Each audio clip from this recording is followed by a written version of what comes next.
nay mẹ tôi đi trên đường này này, không có lệnh cấm đường nhưng mà công an du vậy mẹ tôi ngã này. Hỏi chị xem nhìn thấy khu vực không nhiệm vụ miễn vào chưa? Nhưng mà lệnh đâu, lệnh cấm đường của các ông đâu?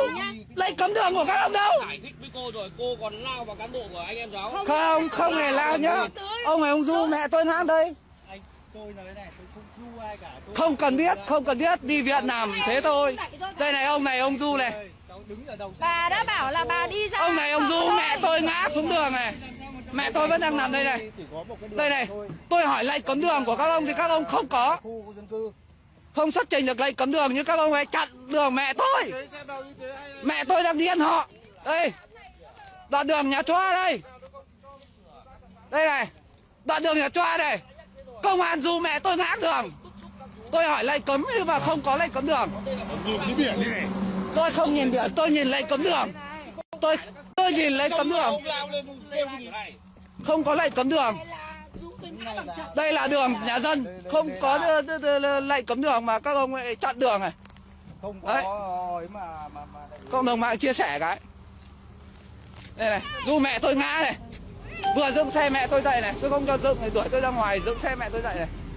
Quý nó vừa đi qua chả nào mình đi qua cái nó du luôn. Đấy. Các anh nghĩ là các anh thấy mẹ vừa ở trên kia. Bố gọi cán bộ khu vào hết đây. Đi xuống viện nằm thế thôi. Đây này. Con rủ nhau đi ăn họ, thế là đi đây, thế là giữ chặn, thế là tôi đi du tôi ngã. Công an du mẹ tôi ngã đường này, đau chân này, nằm viện, đi xuống viện nằm. Chưa hiểu kiểu gọi cậu Định sang đưa đi rồi. của dân thôi mà bây giờ hết đấy, rồi. trong khi đó lệnh cấm đường không có, chỉ có mỗi cái biển này này. Đây, lệnh cấm đường không có mỗi cái biển này. Nào, lệnh cấm đường không có mà lại chặn đường không cho dân đi. Các bác xem có được không ạ? Đấy. Kiểm tra xem nào, chứ không thì cho ra trạm giá. Ra bệnh viện nằm. Đứng. Chị đừng động vào mẹ em, chị đừng động mẹ em. Biết rồi. Chị đứng dậy, chị đừng động mẹ em, để mẹ em đi đấy. Em khác có người nhà em đưa đi. Đấy. Không có thông báo cấm. Không có thông báo gì cả. Không có thông báo là cấm đường. Thực hiện nhiệm vụ nhé. Em không cần biết, có biển nhưng mà lệnh cấm đường đâu. Không có lệnh cấm đường. Nhưng mà phải xuống giải thích. Không có lệnh cấm đường. Đâm vào đồng chí này. Chứ không phải người ta du. Đây tôi đi ăn họ chứ chị đi ra.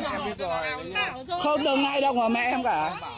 Thế thôi. Cái vết thương của chị ấy thì bây giờ các anh cứ bảo là người dân bức xúc nhưng mà bản thân các anh cũng nhìn thấy bà ấy là người đã vừa. Người nhà em khác đưa đi. Người nhà em đưa đi. Đây này. Đây này, công an du mẹ tôi ngã này. Đấy. Đây, công an du mẹ tôi ngã đây này. Tôi hỏi lệnh cấm đường thì không có lệnh cấm đường nhá các bác nhá. Và chỉ có cái biển kia thôi. Cuối cùng mẹ đi sau em, tôi đi ăn họ chứ tôi đi đâu. Đây này, anh Trần Mạnh Toàn du mẹ tôi ngã. Đứng chỗ này ông này phi luôn lên đi lên. Đấy, anh Trần Mạnh Toàn du mẹ tôi là chồng cả đầu xe lên ngã xuống bụi tế này. Đấy. Đây nha các bác nhá. Tất cả lực lượng công an ở đây này. Nhưng mà tôi hỏi lệnh cấm đường đâu thì không thấy có. Nhưng mà lại chặn người dân đi. Anh gọi cậu rồi, cậu sang đưa mẹ đi rồi.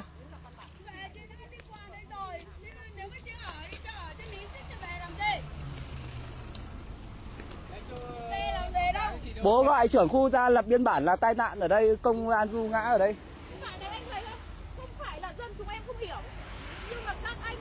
Nhưng mà các anh đi đường của dân đi, các anh đi chặn đường, các anh phải có lệnh cấm, phải có thông báo cho người dân. Các anh không có một thông báo gì cho người dân cả. Hai mẹ con đi họ thì thằng cu nó đi trước, có nào đâu. Người ta đã đặt cái biển, người ta đã giải thích rồi. Em hỏi anh là lệnh cấm đường của các anh đâu mà các anh không cho đường đi, không cho dân đi. Tôi chỉ hỏi thế thôi. Đấy, nó phải từ trên dưới, phải có thông báo, phải có lệnh nhá. Chị đứng dậy, chị đừng động mẹ em. Chị đi ra ngoài, chị đừng động mẹ em, để mẹ em ngồi đấy. Em người nhà em đưa đi. Đấy. Bà ơi, họ cấm đường, họ không cho dân đi, mẹ cháu đi du mẹ cháu ngã này. Đây này, du mẹ cháu ngã này. Cháu hỏi lệnh cấm nhưng mà không có lệnh, không có thông báo gì cả. Đây này, mẹ cháu đang đi ăn họ này. Đấy, Ở đường lên nhà Choa nhá, ra khu 16 Cổ Tiết cũ. Không có phân làn từ trước. Đấy. Đây này, không có phân làn. Đây ô tô này. Ô tô để chắn làn đường này. Đấy, thấy không? Ô tô để chắn làn đường, không có phân làn. Chỉ có mỗi cái biển này hỏi mà chặn đường không cho dân đi, đường dân sinh. Đấy. Các bác xem có được không? Các bác chia sẻ em cái. Đấy, lực lượng công an này du em ngã nằm đây này. Đấy, cơ động công an tất đây này.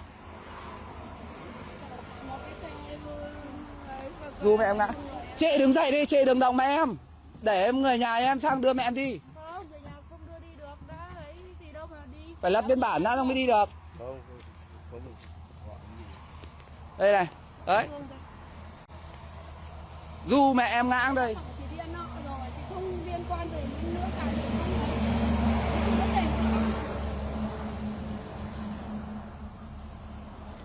Đấy, mà mẹ em hôm nay là dỗ họ Đặng, mẹ em đi ăn họ. Mẹ em đi ăn họ đi qua cái đường này. Nhưng mà từ sáng giờ, từ hôm qua giờ nhà em không nhận được thông báo là cấm đường. Đấy. Múc cả cây xoan trên nhà chưa có lệnh gì cả. Mà hôm nay nhá các bác nhá, cưỡng chế nhưng mà nhà em không có tên, nhưng mà lại múc cái xoan nhà em thì không biết là họ sẽ giải quyết như thế nào đây. Đấy. Đây này, đấy mẹ em vẫn ngồi đây này. Đau chân, sứt chân. Các bác xem chia sẻ của em cái. Anh Trần Mạnh Toàn anh du mẹ em ngã. Người dân người làng các bác ạ. Người dân người làng ấy. Chị đừng có đồng vào, đừng có diệt cái gì cả. Đấy các bác xem có được không?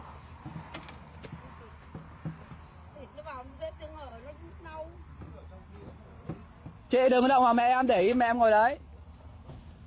Đấy. Không có barrier, không có chắn, chỉ đúng cái biển này. Không có phân làn mà lại cấm đường. Cấm đường người ta phải răng barrier các thứ này. Đấy. Phải có lệnh cấm, nhưng phải có thông báo từ trên xuống. Khu dân cư không thông báo gì, ủy ban xã không thấy thông báo gì là cấm cái đường này cả. Dân không được biết. Để đấy người nhà em sang đưa đi. Đấy.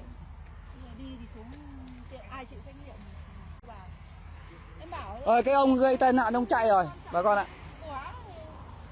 Người dân bé bằng con kiến thôi, các anh cứ phải làm ấy lên. Ta làm được gì để cho dân đen nên là họ làm gì cũng được bà con ạ.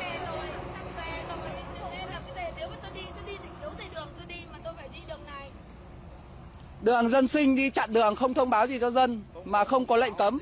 Không có thông báo gì cấm đường. Khu dân cư không thấy thông báo, mà xã không thấy thông báo. Không có phân làn đường, xe dựng tràn lan. Đấy, đường dân sinh. Đây là đường dân sinh nhá các bác nhá. Đấy, đây ông mẹ tôi ngã cái và quay vòng quanh này. Đấy.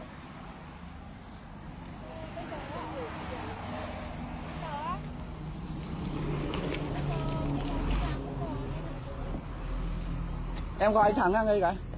Gọi anh Thắng ra đây.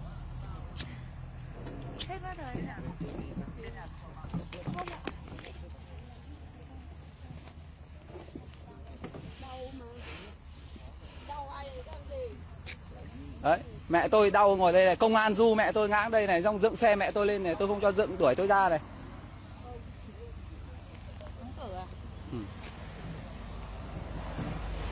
Đúng đoạn đường mòn Hồ Chí Minh đấy ạ. Đúng đoạn đường mòn Hồ Chí Minh như rẽ lên nhà cho ai ạ. Anh đang đâu đấy? Anh sang để đưa mẹ em đi viện cái.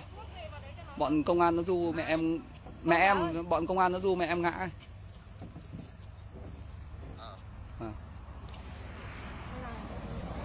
Đấy. Mẹ cái cốp này nhá, mẹ phải liệu luôn. Mà đường dân sinh mẹ em đi ăn họ nhé các bác nhé. Du mẹ em ngã. Từ nãy giờ hỏi lệnh cấm đâu thì cấm đường đâu thì các ông không xuất trình được. Các ông chỉ có mỗi cái biển này. Đấy, bà con nhé. Đấy, còn anh Trần Mạnh Toàn. Anh Trần Mạnh Toàn anh du mẹ tôi ngã, bây giờ là anh bỏ đi rồi, anh không ở đây nữa. Đúng rồi, Trần Mạnh Toàn trước làm công an giao thông, về giờ về làm công an xã đấy ạ. Chính xác luôn ạ. Anh du mẹ tôi ngã này, xong anh bỏ chạy rồi. Anh đi đâu rồi? Trốn rồi. Đã bảo là cô đi ăn họ, cô không làm gì đâu. Cô vừa ở đây về nếu cô làm gì cô. Đúng, đại úy Trần Mạnh Toàn đấy ạ. Vâng, du mẹ tôi ngã này, xong bỏ chạy này, mẹ tôi nằm đây này. Đấy. Đây thì chỉ là lực lượng dưới quyền chỉ đạo cấp trên thôi. Chứ không, người ta cũng không phải, người ta phải làm. Anh em hàng xóm láng giềng ấy. Người dân đến tận mức độ như thế này. Bởi vì là các anh phải làm, các anh làm thuê hay làm như thế nào thì các anh dưới lệnh chỉ đạo của ai thì các anh phải biết là chúng tôi là người dân đi trên con đường này. Đúng rồi, chỗ đường lên nhà bà vợ bà đấy. Không có một cái giấy dề để thông báo chúng tôi hôm nay không được đi vào giờ nào, phút nào chúng tôi không được đi. Đấy. Là chúng tôi mới chấp hành được. Nhưng mà bây giờ chúng tôi đột ra chúng tôi đi đến đây. Cả làng cả xã anh Trần Mạnh Toàn ở khu 12 Vạn Xuân nhá. Du mẹ tôi ngã đây này. Du mẹ tôi ngã bỏ chạy rồi. Nào nhá, anh vâng. đưa về nội dung liên quan đến lực lượng tôi nhá, mà vâng, sai vâng. quy định nhá, tôi xử lý anh. À vâng. Tôi rõ ràng tôi nói anh thế. Tôi không biết nhưng mà du mẹ tôi ngã ở đây. Thế thôi, tôi chỉ quay là du mẹ tôi ngã ở đây thôi. Vang lên à? Đấy. Tôi thì sách bộ thôi. Anh Trần Mạnh Toàn rồi du mẹ tôi ngã xong rồi đi rồi. Du từ đây du sang nhá. Du từ bên kia sang bên này chứ ngã bên này. Ngã bên này đấy chứ. Ngã bên này vừa dừng xe mẹ lên thì. Từ bên đấy sang tận bên này. Đi bên này mà du sang tận bên này ngã thì. Du mẹ tôi ngã. Dọa tôi để dựng xe lên thì không để xe nằm đấy mà phải dựng xe lên dọa tôi.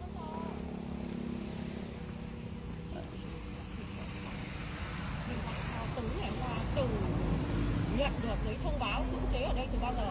Mà từ ngày hôm qua cho đến trong khi đó tôi không nhận được thông báo là cấm đường này. Hôm nay vào ngày nào, giờ nào, tháng nào để lực lượng chức năng người ta làm việc là không được đi qua con đường này. Tại sao không có giấy thông báo đấy cho người dân, người ta dân sinh? Đoạn đường mòn Hồ Chí Minh Cổ Tiết anh ơi. Lập cái văn bản không có giấy thông báo cho chúng tôi.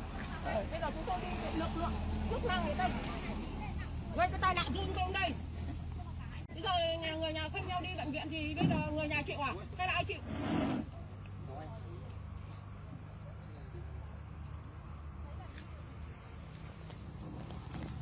Ít nhất chúng ta một khu là có 2-3 cái loa thông tin đại chúng là phải thông báo cho người dân khu 16 những người. Đây bây giờ mẹ tôi đau ngồi đây này. Vào ngày này, tháng này, giờ này không được lưu thông trên con đường này để cho lực lượng chức năng người ta làm việc cưỡng chế. Có cần đi xuống bệnh viện thì để xe đi luôn đi. Chưa có giấy. Không. Ngồi đây làm gì?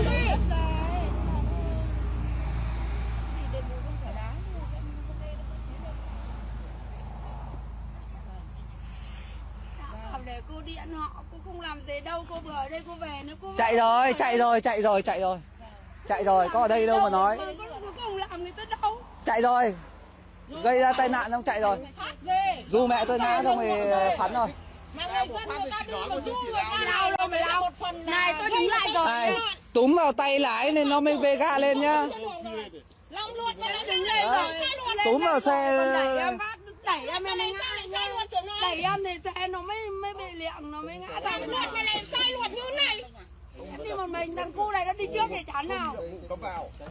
Thì anh em nó gặp. Nhưng mà lệnh đâu. Thế thôi. Phải có thông báo. Không có thông báo.